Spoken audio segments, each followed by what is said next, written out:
Hi everyone, do you know mask क्या है?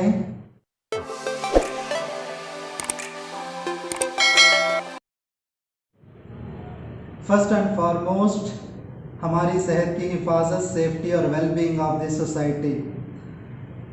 हमारे भारत में अक्सर लोग पहली मर्तबा मास्क इस्तेमाल करते हैं। They are not fully aware of it and how to use it.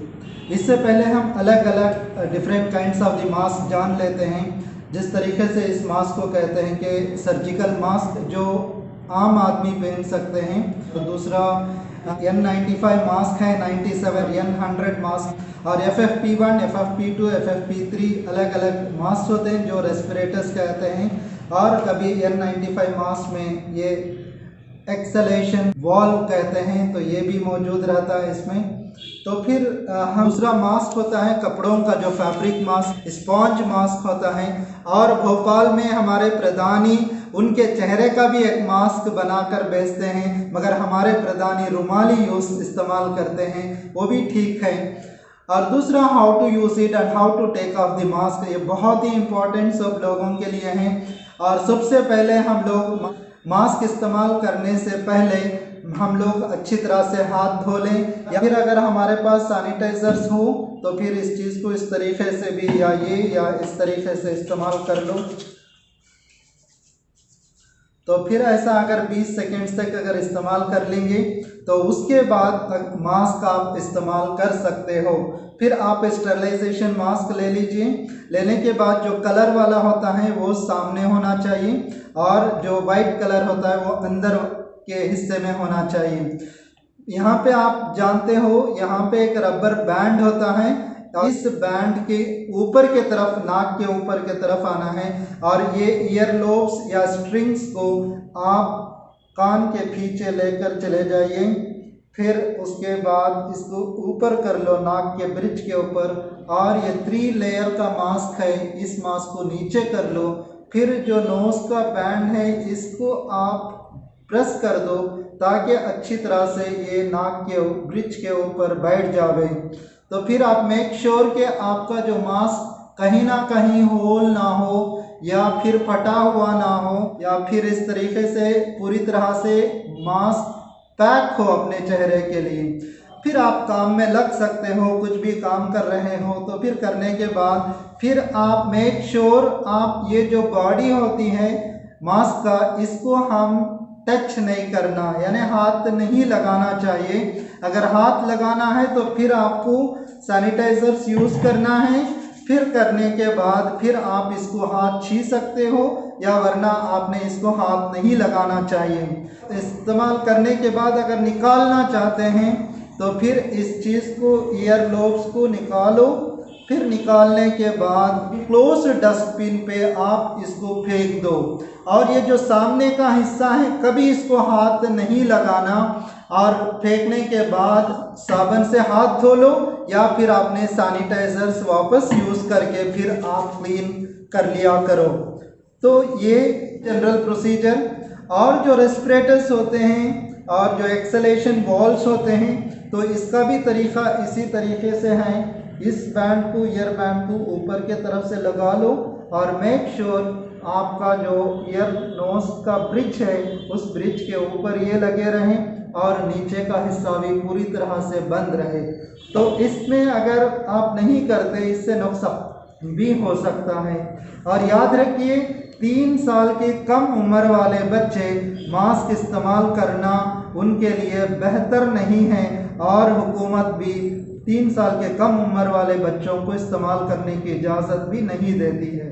और आपको समझना चाहिए कि जो ट्रिपल लेयर सर्जिकल मास्क होता है, इसी मास्क को इस्तेमाल करना, क्योंकि इनर लेयर और आउटर लेयर पॉलीप्रोपिलीन से बनाया हुआ होता है, तो इसीलिए हम लोग सेफ से इस्तेमाल कर सकते हैं। और WHO कहता है कि डू नॉट री यूज़ द मेडिकल मास्क। तो फिर दूसरा CDC, जो centre for the disease control and prevention, कहता है आपने मास्क भी एवरी 6 घंटे के बाद आपको फेंक कर दूसरा इस्तेमाल करना ज़रूरी हो जाता है। अभी आपने देखा ये मास्क तो प्रोटेक्शन के लिए इस्तेमाल करते हैं, ज़रूर जो हुकूमत बोलती है उन चीज़ों को अमल करना भी हमारा काम होता है। मगर इसे नज़र रखते हुए मैंने एक ब्रिटिश मेडिकल जर्नल जो पूरी दुनिया में माना जाता है, उन्होंने कहता है कि कुछ साइड इफ़ेक्ट्स इसमें मास्क इस्तेमाल करने से होते हैं। और एक मास्क पहले जब लगाने के बाद, जो प्रोसीजर मैंने कहा, लगाने के बाद आप हरगिज़ उसे हाथ नहीं लगा सकते हो जब तक आप सैनिटाइज़र से हाथ नहीं धोते हो। तो इस तरीके से अगर आपने काम करते करते अपने बॉडी को, यानी इसको आप छीते हो इस बॉडी को, फिर आप मान लीजिए इससे रिस्क बढ़ सकता है। और यूनिवर्सिटी कॉलेज लंदन के एपिडेमियोलॉजिस्ट कहते हैं, और यह कार्बन डाइऑक्साइड ज़्यादा हो जाता है जब बाहर पूरी तरह से नहीं निकलता है, तो फिर उस CO2 कहते हैं वो ऊपर के हिस्से में जाकर आंखों में चले जाता है, जिसकी वजह से इरिटेशन, एक सेंसेशन फीलिंग होता है, जिसकी वजह से हम लोग बार बार आंखों को छीने के लिए जाते हैं, या फिर जो स्पेक्टेकल्स इस्तेमाल करते हैं तो फिर उन लोगों के लिए फॉग जम जाता है, जिससे वो क्लीन करने के लिए बार बार काम करते करते उन लोग इसको छीन कर और आंखों को लगाने की कोशिश करते हैं, जिसकी वजह से भी साइड इफेक्ट बढ़ सकता है, यानी वायरस अंदर जाने का इम्कानात होता है। और जो COPD, chronic obstructive pulmonary disease, जो फेफड़ों की बीमारी है, उन लोग इसको कंटिन्यू इस्तेमाल करने से भी नुकसान हो सकता है। पहले ही सांस की तकलीफ होती है, फिर ये इस्तेमाल करने से फिर आपको सांस की तकलीफ कई गुना बढ़ सकती है और रेस्पिरेटरी रिदम में आपको तब्दीली होने का इम्कानात होते हैं।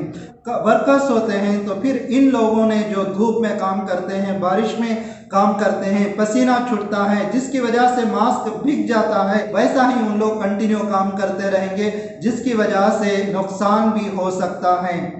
और N95, N97 और WHO कहता है कि जब लॉन्ग टर्म में इस्तेमाल करते हैं तो फिर उससे नुकसान भी हो सकता है। इसका मतलब ब्रीथिंग डिफिकल्टी आपको हो सकती है, डिप्रेशन और आपको फैटिकनेस भी बढ़ जाएगी। और जिन लोगों को ड्राइनेस ऑफ द स्किन रहती है, तो उन लोग डायरेक्टली मास्क इस्तेमाल करना बेहतर नहीं है। और डर्मेटोलॉजिस्ट कहते हैं इस्तेमाल करने से पहले आप मॉइस्चराइज़र इस्तेमाल करो चेहरे को, उसके बाद मास्क इस्तेमाल करो, वरना आपको एलर्जीज और इचिंग, खुजली और पिंपल्स, तो दाने चेहरे के ऊपर बढ़ जाते हैं, ये भी एक नुकसान ज़रूर हो सकता है। और एक हाइपरकैप्निया एक बीमारी होती है जब it increases the carbon dioxide levels in the blood, जब वो बढ़ जाती है शरीर के अंदर, जिसकी वजह से आपको किडनी की में भी परेशानी हो सकती है और आपको pH levels in the blood भी तब्दीली होने का इम्कानात होते हैं। और CDC कहता है 10 जून 2020 को कहा, जो लोग कंटिन्यू मास्क इस्तेमाल करते हैं उन लोगों को हार्ट की बीमारी वाले ज़्यादा इस्तेमाल नहीं करना, और जो करते हैं उनको हार्ट में प्रॉब्लम हो सकता है, नर्वस सिस्टम यानी दिमाग में प्रॉब्लम हो सकता है, और उनको जिस तरीके से कार्बन डाइऑक्साइड सर में चले जाता है, जिसकी वजह से आपको गिडीनेस यानी चक्कर आने के इम्कानात भी होते हैं। और प्रिकॉशंस हम लोग क्या लें? कोरोना वायरस स्प्रेड होता है जिन चीज़ों से जब गुफ्तगू करते हो, बातचीत करते हो, स्नीजिंग से, खांसी से, हंसने से और गुनगुनाने से, ये ज़रूर आप उन चीज़ों से करीब से रहने से आप थोड़ा डिस्टेंस मेंटेन कर लीजिए। और हैंड शेक्स बार बार करना ऐसे सिचुएशन में ऐसे लोगों से, और ऐसे भी आप बचे रहें, आपके लिए बेहतर होगा। और सोशल डिस्टेंसिंग तकरीबन 3 से 6 फीट, मिनिमम 3 फीट भी अगर आप फासिला मेंटेन करेंगे तो वो एक चीज़ भी काफ़ी है, जिसकी वजह से ड्रॉपलेट इन्फेक्शन हो सकता है। तो फिर 6 फीट के ऊपर यानी 3 फीट के ऊपर वो नहीं जा सकता। हाँ, छींक रहा है तो मुमकिन है कि 6 फीट तक भी वो जा स्प्रेड हो सकता है। तो इसीलिए वैसे सिचुएशन में आप डिस्टेंस मेंटेन कर लीजिए, आपके लिए फ़ायदा होगा। कभी छींक आती हो तो फिर आपने अपना टिश्यू रख लो, या फिर हैंड करचीफ रख लो, या फिर अगर एटलीस्ट आपका हाथ जो ह्यूमरस होता है, हाथ को लेकर इस तरीके से आप छीन सकते हो ताकि दूसरों तक स्प्रेड ना हुए।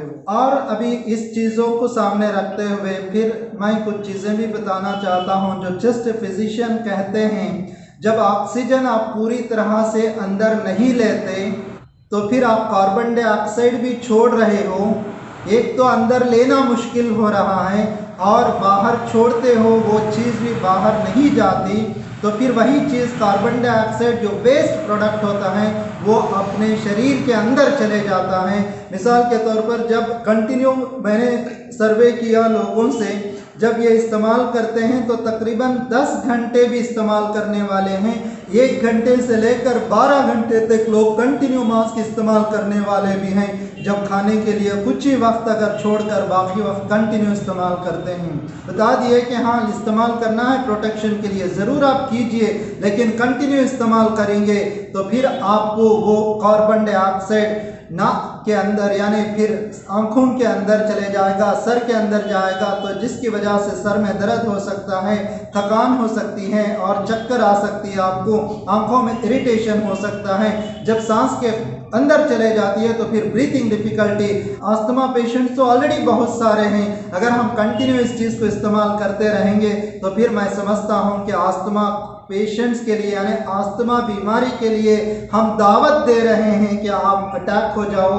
अभी इसका पता नहीं चलेगा, वो द पीरियड ऑफ टाइम। हाँ पैंडमिक तो कह रहे हैं मगर कितने महीनों से लोग कंटिन्यू इस्तेमाल कर रहे हैं। अगर वो the period of time certainly हम लोग वेलकम कर रहे हैं कि सांसों की बीमारी की तकलीफ को आने के लिए।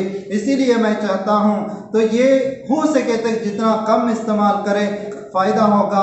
अगर ये हम लोग चाय फूंक कर नहीं पी सकते, कॉफ़ी फूंक कर नहीं पी सकते, तो फिर ये हम लोग कंटिन्यू सांस हमें बार बार अंदर ले रहे हैं जो बेज़रूरत वेस्ट प्रोडक्ट को ज़रूर इससे नुकसान भी हो सकता है।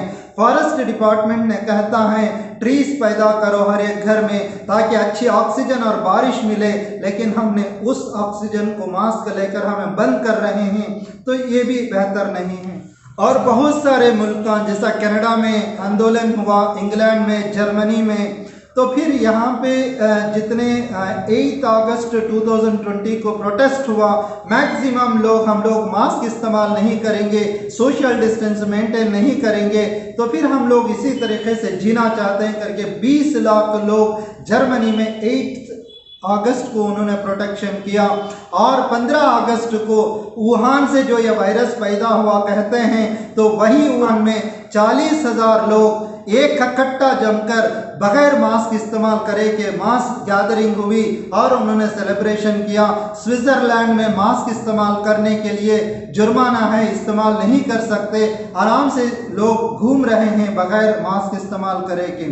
तो फिर वहाँ पे भी केस ज़्यादा होना चाहिए, लेकिन यहाँ का जो माहौल है, हम लोग ऑलरेडी कुछ लोग एसी में काम करते हैं, ऑलरेडी एसी बंद होती है, नेचुरल हवा नहीं आती, जिसमें मास्क भी इस्तेमाल करते हो तो इससे और नुकसान बढ़ सकता है। अभी सुनिए कि कौन इस्तेमाल करना है, who need to use this mask. तो फिर आप मान लीजिए जो फ्लू सिम्टम्स होते हैं, जनरली जब सर्दी बुखार खांसी ब्रीथिंग हल्की सी डिफ़िकल्टी होती है, तो उन लोगों को मैंने विनती करता हूँ आप ज़रूर पब्लिक प्लेसेस आने से एहतियात करो।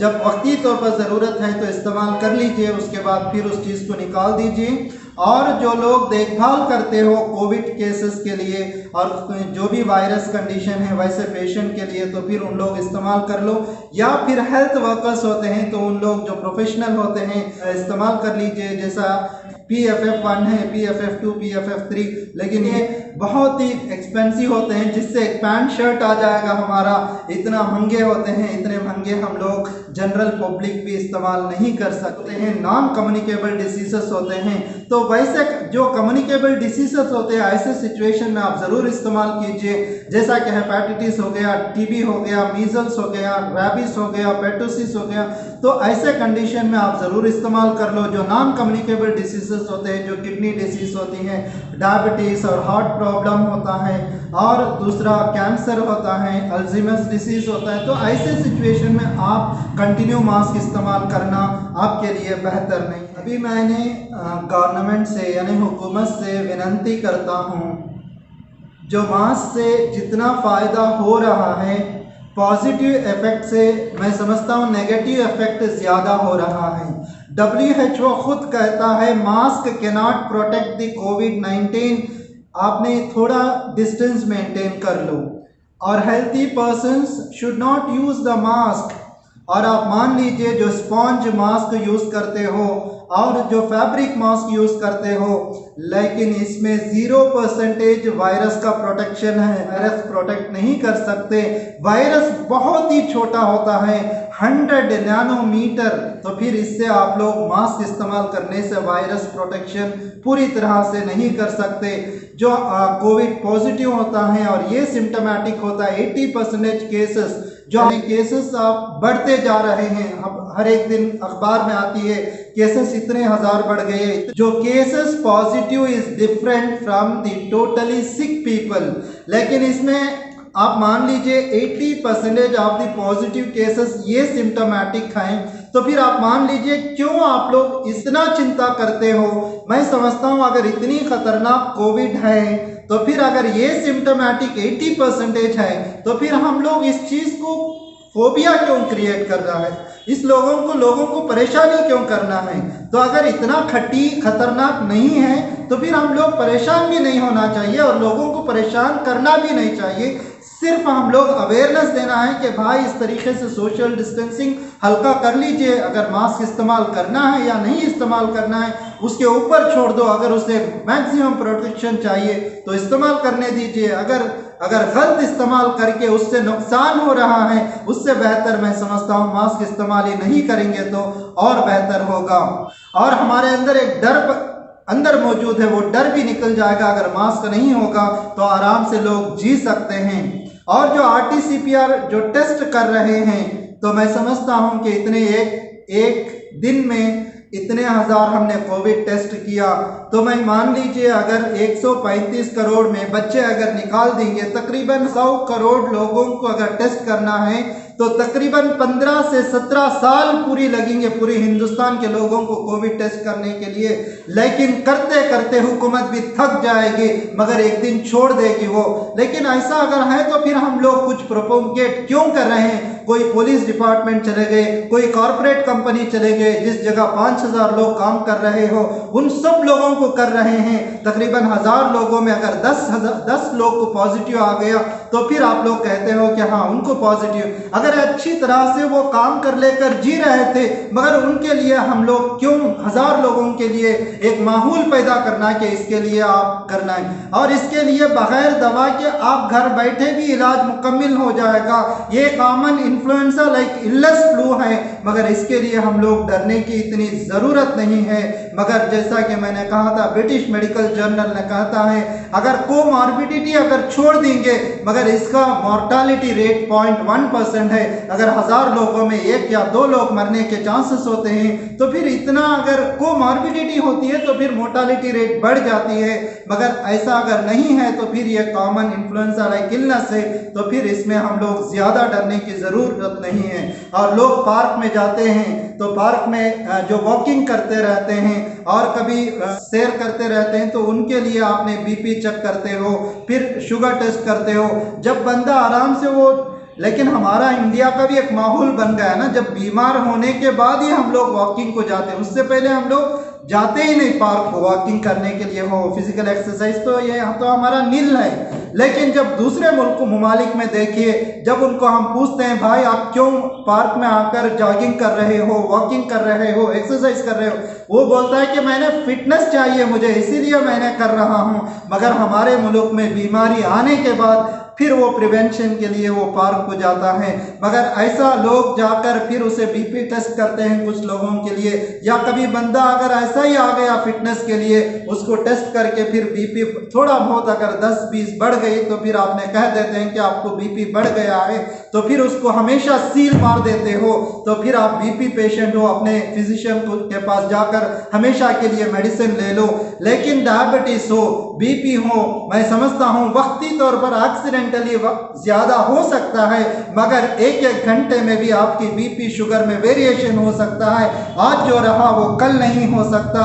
इसीलिए अगर एक्सीडेंटली हो गया तो फिर उसी चीज हम लोग टेंसिलन कर लेते हैं, जिसकी वजह से हम लोग दूसरों को भी बोल देते हैं कि मुझे बीपी बढ़ गई। जब आप खुद तसव्वुर कर लेते हो तो फिर आपको भुगतना है। तो इसीलिए अगर जब तक आप मॉनिटर नहीं करते कंटिन्यूसली कि मुझे बीपी कितना है, जब तक आपने तो नहीं करते तो फिर आप हमेशा फर्स्ट टाइम अगर शुरू कर देते हैं तो फिर हमेशा आप बीपी की दवाई पूरी ज़िंदगी भर खाना पड़ता है। ऐसा भी ना हो। अगर लोग अच्छे जी रहे हों लेकिन उनके लिए खामखा जाकर कोई टेस्ट करवाना, जब ज़रूरत है ज़रूर आप टेस्ट इन्वेस्टिगेशन कीजिए, वरना बेज़रूरत करना भी मैं समझता हूँ कि ऐसा ज़रूरी नहीं है। लेकिन और इसके साथ जो सीनियर सिटीजन्स हैं, तो मैंने हुकूमत से लॉकडाउन का जो सिलसिला चल रहा है, कुछ कॉलेजेस स्कूल्स बंद हैं और जो सीनियर सिटीजन्स बंद पड़े हैं अपने घरों में चार दीवार के अंदर, ना टेंपल को जा सकते हैं, या मस्जिद को जा सकते हैं, या चर्च को जा सकते हैं वो, लेकिन फिर पूरी ज़िंदगी उन्होंने मेहनत पड़ी लेकिन उनको चार दीवार के अंदर बिठा दिया। उन्हें सीनियर सिटीजन हो बाहर नहीं निकलना, तो फिर अगर उनको कोई बीमारी नहीं है, अगर हेल्थी हैं तो उनको आने दीजिए, लेकिन थोड़ा बहुत सोशल डिस्टेंसिंग मेंटेन कर लेंगे तो फिर वो भी खुश हो जाएंगे। और मैंने लोगों से, कभी दुख भी होता है, कभी मेडिकल स्केयर सिस्टम ना बना दें लोगों के लिए, और मेडिकल सिस्टम है एक सर्विस सिस्टम है, मगर स्केयर सिस्टम कभी नहीं होना चाहिए। तो इसीलिए मैं विनती करता हूं कि जो कोविड वॉरियर्स हैं तो उन लोग मरीजों के लिए सपोर्ट कर रहे हैं, मगर स्केयर सिस्टम डरा कर लोगों के लिए एडमिट कर इलाज नहीं करेंगे तो हाँ लोगों के लिए फ़ायदा होगा, मगर अच्छी तरह से इस्तेमाल नहीं करते। लेकिन कौन सी मास्क से वायरस प्रोटेक्ट होता है और कितने % प्रोटेक्ट होता है, इसका भी आप जानकारी कर लो। जो लोग स्पॉन्ज यूज़ कर रहे हैं, फैब्रिक मास्क यूज़ कर रहे हैं, उससे वायरस से प्रोटेक्शन नहीं मिल सकता, तो फिर बेज़रूरत क्यों उन लोगों के लिए मास्क लगाना। हाँ कोई फैशन है तो वो अलग चीज़ होता है, मगर आपने प्रोटेक्शन के लिए कंटिन्यू काम मेहनत कर रहा है फिर भी मास्क इस्तेमाल कर रहा है, फ्रस्ट्रेशन हो रहा है, सफोकेशन हो रहा है, इरिटेशन हो रहा है, तो फिर ऐसा लोगों के लिए ये भी कंटिन्यू इस्तेमाल करना मैं समझता हूँ बेहतर नहीं। आज जनता मास्क हर एक, क्योंकि जुर्माना BBMP ने कर दिया तो इस्तेमाल कर रहे हैं, मगर आप देखो रोड पे मैक्सिमम कुछ लोग ऐसे हैं कि हेलमेट को उतार दी, सिर्फ मास्क को लगा ली, तो मैं समझता हूँ धक्का भी लग गया तो फिर आपकी जानलेवा हो सकता है। तो इसीलिए मैंने विनती करता हूँ कि आप ज़रूर हेलमेट पहने, सवारी करो, आपके लिए बहुत बेहतर होगा। लेकिन मैंने इससे पहले एक वीडियो बनाया था, इम्यून सिस्टम किस तरीके से आप बढ़ा सके वो बढ़ाने की पूरी कोशिश करो, और उसका लिंक भी हम देंगे, ज़रूर उसके जाकर पूरा वीडियो देखो ताकि आप किस तरीके से कुदरती तौर पर इम्यून सिस्टम बढ़ा सके, आपके लिए बहुत बड़ा लाभ होगा। और जो लोग कंटिन्यू इस्तेमाल करते रहते हैं, जो रेस्पिरेटरी रेट होता है और एवरी मिनट 15 से 18 रेस्पिरेशन होना चाहिए, और एवरी 2 जो रिदम होता है, एवरी 2 सेकेंड्स में ऑक्सीजन लेना है और 3 सेकेंड्स में कार्बन डाइऑक्साइड बाहर निकलता है। अगर हम लोग कंटिन्यू मास्क भी इस्तेमाल करेंगे तो जिसकी वजह से आपका जो रेस्पिरेटरी रिदम होता है ये ऊपर नीचे होकर इससे नुकसान भी हो सकता है। ऐसा होने के बावजूद भी जो टीनेजर्स होते हैं मास्क पहन कर और किसिंग करना भी उन लोग नहीं छोड़ते, इससे भी ये वायरस बढ़ सकता है। Right mask is not important but right way of using important in only in emergencies.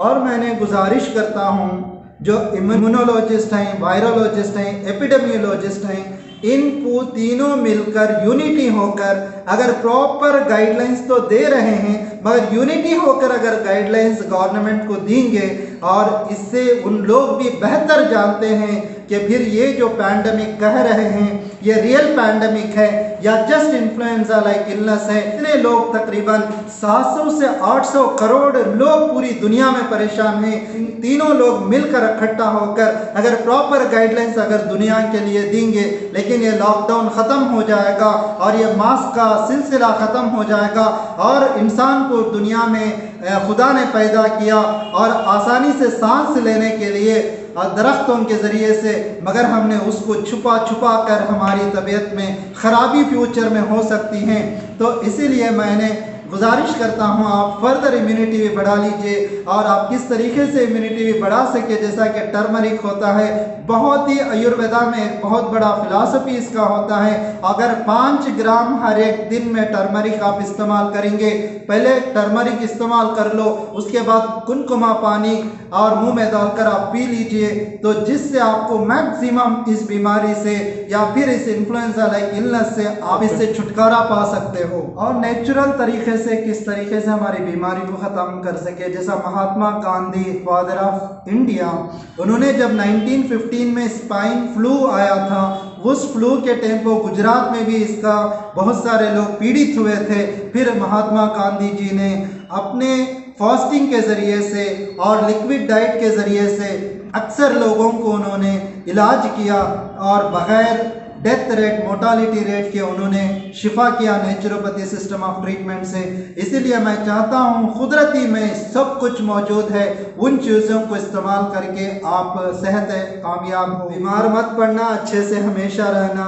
And don't forget to subscribe our channel and मैं और अच्छे से वीडियोस आपके सामने लाऊंगा ज़रूर। और see you soon in the next video. Bye bye, take care.